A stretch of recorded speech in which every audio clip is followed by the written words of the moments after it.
എല്ലാ സുഹൃത്തുക്കൾക്കും ഒരിക്കൽ കൂടി ലൈഫ് വിഷനിലേക്ക് സ്വാഗതം ചെയ്യുന്നു. ഞാൻ GK തുമ്പക്കാരൻ. ഇന്നത്തെ ഒരു പ്രധാനപ്പെട്ട വീഡിയോ ഞാൻ പ്രധാനമായി ചെയ്യുന്നത് പുറം രാജ്യങ്ങളിൽ വർക്ക് ചെയ്യുന്നവരും അവിടെ താമസിക്കുന്നവർക്കും വേണ്ടിയുള്ളൊരു വീഡിയോ ആണ്. ഒപ്പം അവരുടെ ബന്ധുജനങ്ങൾ നാട്ടിലുള്ളവരും ശ്രദ്ധിക്കണം. ഒരു പ്രധാനപ്പെട്ട വീഡിയോ ആണ്, ഗുണകരമായൊരു വീഡിയോ ആണ്. ഏതാണ്ട് കഷ്ടിച്ച് ഒരു 3-4 ദിവസങ്ങളേ ആയുള്ളൂ അമേരിക്കയിൽ ട്രംപ് പ്രസിഡൻ്റായി സ്ഥാനമേറ്റു.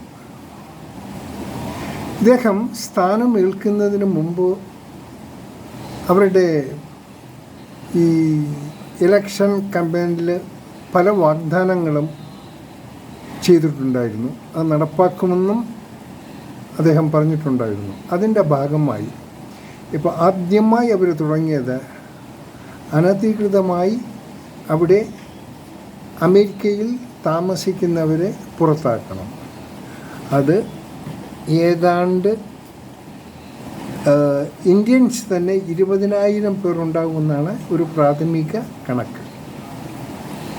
ഇതിൽ ഏറ്റവും കൂടുതൽ ആൾക്കാർ ഗുജറാത്ത് സ്റ്റേറ്റിൽ നിന്നുമാണ്, ബാക്കിയുള്ളവർ മറ്റ് ഇതര സ്റ്റേറ്റുകളിൽ നിന്ന്. വലിയൊരു പങ്ക് മലയാളീസുമുണ്ട്. നമ്മൾ ശ്രദ്ധിക്കേണ്ടത് ഏതിനും ഒരു അവയർനെസ് ഉണ്ടാകുന്നത് നല്ലതാണ്. പ്രധാനമായും നമ്മുടെ മലയാളികൾ ഒത്തിരി പേർ പുറം രാജ്യങ്ങളിലുണ്ട്. ട്രംപ് വളരെ ബോൾഡായി പറഞ്ഞു, ഞാൻ അനധികൃതമായി വർക്ക് ചെയ്യുന്ന ആരെയും തന്നെ അമേരിക്കയിൽ സ്റ്റേ ചെയ്യാൻ അനുവദിക്കില്ല. അത് ഏതാണ്ട് അവർ ഒരു ഒരു ഒരു റേറ്റ് ഒരു സമയം കൊടുത്തിരിക്കുന്നു എന്നാണ് അറിയുന്നത്. അവിടുത്തെ ഒരു നിയമം അനുസരിച്ച് ഏതെങ്കിലും ഒരു കുഞ്ഞിന് അമേരിക്കയിൽ ജന്മം കിട്ടിയാൽ അവർക്ക് സിറ്റിസൺഷിപ്പ് കിട്ടുമെന്നുള്ള ഒരു ചില ആനുകൂല്യങ്ങൾ ഉണ്ട്. എന്നാൽ ആ ആനുകൂല്യം ഫെബ്രുവരി 15 അതെടുത്ത് മാറ്റും. അതിൻ്റെ ഫലമായി ശരിക്കും പറഞ്ഞാൽ വളരെ ദുഃഖകരമായ ഒരു കാര്യമാണ്. 8 മാസം വരെ കേരി ചെയ്യുന്ന സ്ത്രീകൾ, ആ കുട്ടികൾക്ക് ഈ അടുത്ത മാസം ഈ നിയമം പ്രാബല്യത്തിൽ വരുന്നതിന് മുൻപായി തന്നെ കുഞ്ഞുങ്ങൾക്ക് ജന്മം കൊടുക്കണം. അപ്പോൾ ഒരു കുഞ്ഞിന് ജന്മം കൊടുത്താൽ അവർക്ക് ആ പൗരാവകാശം ലഭിക്കുമെന്നുള്ള ഒരു വിശ്വാസം. അതിനുവേണ്ടി അവർ ഇപ്പോൾ ഹോസ്പിറ്റലിലും മറ്റും ക്യൂ നിൽക്കുന്ന ഒരവസ്ഥയാണ് എന്നാണ് അറിയപ്പെടുന്നത്. എത്രയുണ്ട് വാസ്തവം അറിയില്ല. ബട്ട് ഒന്ന് മനസ്സിലാക്കുക, ട്രംപ് ഒരു ബോൾഡായിട്ടുള്ളൊരു ഭരണാധികാരിയാണ്. ഈസ് ഓപ്പണായിട്ട് പറഞ്ഞു, ഈ ഡിക്ലെയർ അത് പ്രാബല്യത്തിൽ വരാനുള്ള നടപടികൾ തുടങ്ങിക്കഴിഞ്ഞു. എന്നാൽ ഇതേ ആറ്റിറ്റ്യൂഡുള്ള പല ട്രംപ്സുമാരും ലോകത്തിൻ്റെ പല ഭാഗത്തിനും, അതായത് യൂറോപ്പിലും പല ഭാഗങ്ങളിലും, കാനഡ, ഇങ്ങനെ പല ഭാഗങ്ങളുണ്ട്. അവർ ഇപ്പോൾ ഇതിനെപ്പറ്റി പറഞ്ഞില്ലെങ്കിൽ കുറച്ച് കഴിഞ്ഞാൽ ഏത് സമയത്തും അനധികൃതമായി സിറ്റിസൺഷിപ്പ് ഇല്ലാത്തവരെ പുറത്താക്കാൻ അവർ ശ്രമിക്കാതിരിക്കില്ല. സോ ദയവ് ചെയ്ത് പ്രത്യേകിച്ച് നമ്മുടെ ഇന്ത്യൻസ്, അതിലുപരി നമ്മുടെ മലയാളീസ് ഒന്ന് ശ്രദ്ധിക്കുക.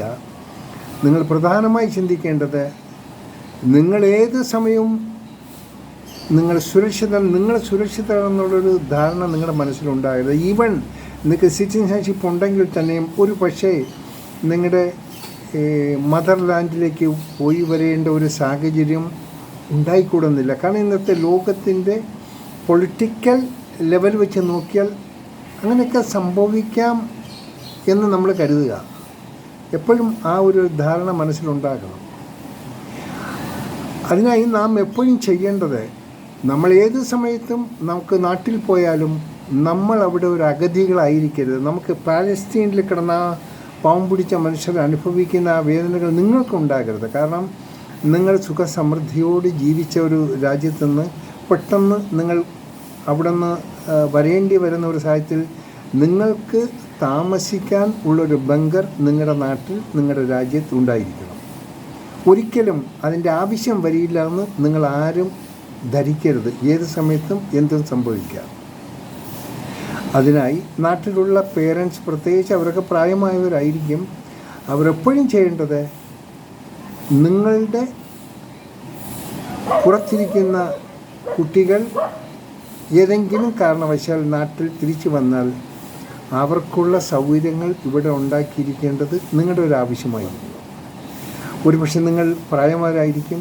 ആ പ്രായം ഉണ്ടെങ്കിൽ തന്നെയും നിങ്ങൾ മരണപ്പെടുന്നതിന് മുമ്പായി തന്നെ നിങ്ങളുടെ ആ സൗകര്യങ്ങൾ, വീടുകൾ എന്തെങ്കിലും നിങ്ങളുടെ കുഞ്ഞുങ്ങൾക്കും മക്കൾക്കും കൊച്ചുമക്കൾക്കും ഉപയോഗിക്കാൻ പാകത്തിനുള്ളൊരു സംവിധാനം നിങ്ങൾ ഉണ്ടാക്കിയിരിക്കണം.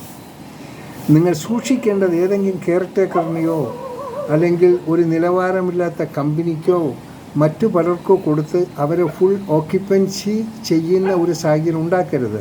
നമുക്കറിയാലോ, കേരളത്തിലെ വളരെ മോശമായൊരു സാഹചര്യമാണ്.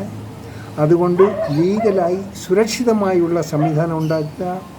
അതിന് ഗവൺമെൻറ്റും ഒന്ന് ശ്രദ്ധിക്കുന്നത് നന്നായിരിക്കണം. കാരണം ആരെങ്കിലും പിടിച്ച് കെയർ ടേക്കർ ആക്കിയാൽ അവർ 5 വർഷമോ 10 വർഷം കഴിഞ്ഞ് അവൻ്റെ സ്വന്തം എന്നും പറഞ്ഞ് അതിനെ സഹായിക്കാൻ വക്കീലന്മാരും കാണും. നിയമങ്ങൾ അവരെ സപ്പോർട്ട് ചെയ്യുന്നതായിരിക്കും. അവർക്ക് കിടപ്പാടുള്ള പല മുട്ടുന്യായങ്ങളുമായിട്ടും വരും. അതുകൊണ്ട് ചെയ്യാനുള്ളത്, നിങ്ങൾക്ക് എല്ലാ വില്ലകൾ എന്തുണ്ടെങ്കിലും ഈ 100% ആ വില്ലകൾ മറ്റൊരാൾക്ക് ഓക്യുപ്പൈ ചെയ്യാനുള്ള സാഹചര്യം ഉണ്ടാക്കാതിരിക്കുക. ഒരു പകുതി ഭാഗമെങ്കിലും പ്രത്യേകമായി ലോക്ക് ആൻഡ് കീ സൂക്ഷിക്കുക. നിങ്ങളുടെ മക്കളോ വന്നു കഴിഞ്ഞാൽ അവർക്ക് താമസിക്കാൻ പാകത്തിനായിരിക്കണം.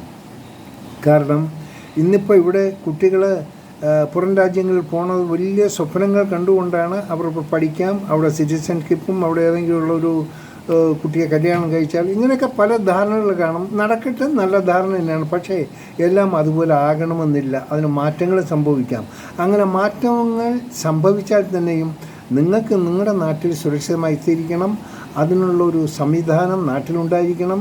അതുകൊണ്ട് മൊത്തം ഇവിടെ ഈ നാട്ടിൽ നിന്ന് ഇവിടെ പറയുക, പ്രോപ്പർട്ടി വിൽക്കുക, ആ കാശ് കൂടെ നിങ്ങൾ അങ്ങോട്ടേക്ക് വരുത്തിച്ച് അവിടെ വീടൊക്കെ പലതും ആകാം. പക്ഷേ എങ്കിലും ബേസായിട്ടുള്ള നമ്മുടെ രാജ്യത്ത് എന്തെങ്കിലും ഒരു സംവിധാനം നിങ്ങൾക്കുണ്ടായിരിക്കണം. അതിന് മൊത്തം പാടെ ഉപേക്ഷിക്കരുത്. അത് നിങ്ങൾ ഒരുപാട് ദുഃഖിക്കേണ്ടി വരും. പ്രിയപ്പെട്ടവരെ, ഇന്ന് നമ്മുടെ ലോകത്തിൻ്റെ ഗതി എങ്ങനെയാണെന്ന് അറിയാൻ പറ്റും. ഇപ്പോൾ ട്രംപും മോദിയും നല്ല സുഹൃത്തുക്കളായിരിക്കും. അവർ സുഹൃത്തുക്കളാണ്. ബട്ട് ഇവർ രണ്ടുപേരും രാജ്യ താല്പര്യങ്ങൾക്ക് എഗൻസ്റ്റായി അവർക്ക് ഭരിക്കാൻ പറ്റില്ല, പ്രവർത്തിക്കാൻ പറ്റില്ല. അത് അവരുടെ നിലനിൽപ്പിൻ്റെ കാര്യമാണ്, അവരുടെ രാജ്യത്തിൻ്റെ നിലനിൽപ്പിൻ്റെ കാര്യമാണ്.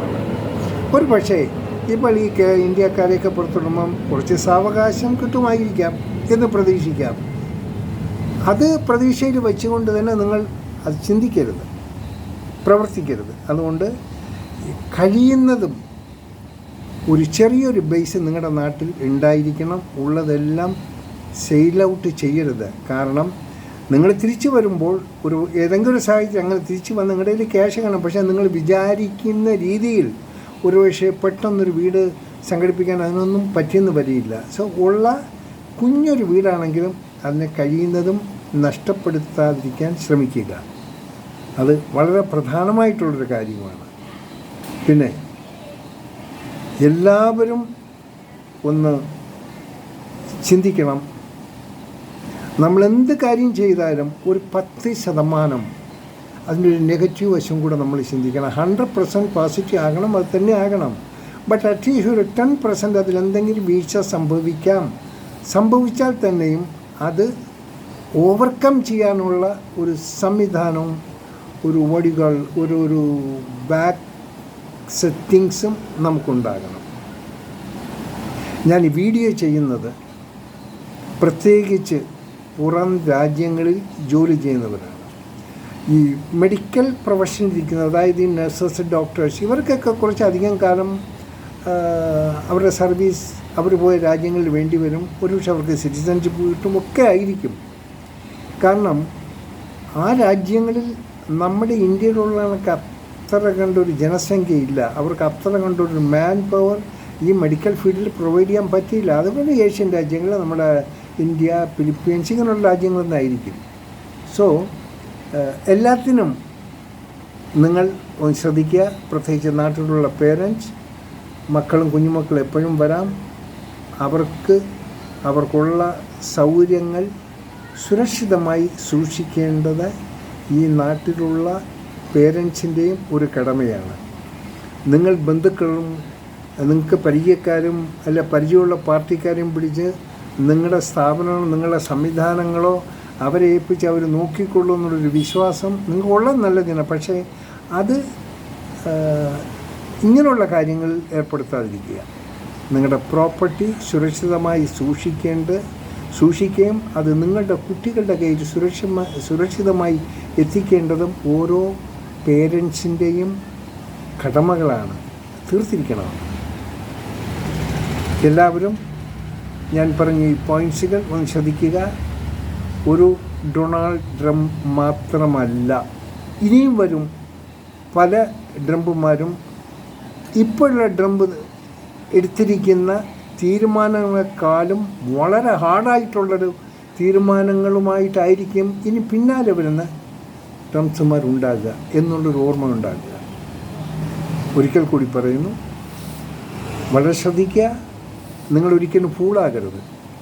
പുറം രാജ്യത്ത് 10, 15, 20 വർഷം കഴിഞ്ഞ് അവസാനം നിരാശനായി തിരിച്ച് നാട്ടിൽ വരുന്ന ഒരു സ്റ്റേജ് നിങ്ങൾ ഉണ്ടാക്കി വയ്ക്കരുത്. അങ്ങനെ വന്നാൽ നിങ്ങൾക്ക് നിരാശ ഉണ്ടായിരുന്നത്. No problem, I am going to my country back, I have my house there, so nothing to worry എന്ന് മറ്റുള്ളവരോട്, നിങ്ങൾ വരുന്ന രാജ്യക്കാരോട് നിങ്ങൾ പറയണം. So nothing, no problem, we are going to back to our country, that's all. Okay. So എല്ലാവർക്കും നല്ലത് വരിക. ഈ വീഡിയോ ഇഷ്ടപ്പെട്ടാൽ നിങ്ങളുടെ സുഹൃത്തുക്കളെല്ലാവർക്കും ഒന്ന് ഷെയർ ചെയ്യുക, ഒപ്പം സബ്സ്ക്രൈബും ചെയ്യണം. എല്ലാം നല്ലത് വരട്ടെ. Have A nice day. കാണാം വീണ്ടും അടുത്തൊരു വീഡിയോയിലൂടെ. Thank you. ബൈ.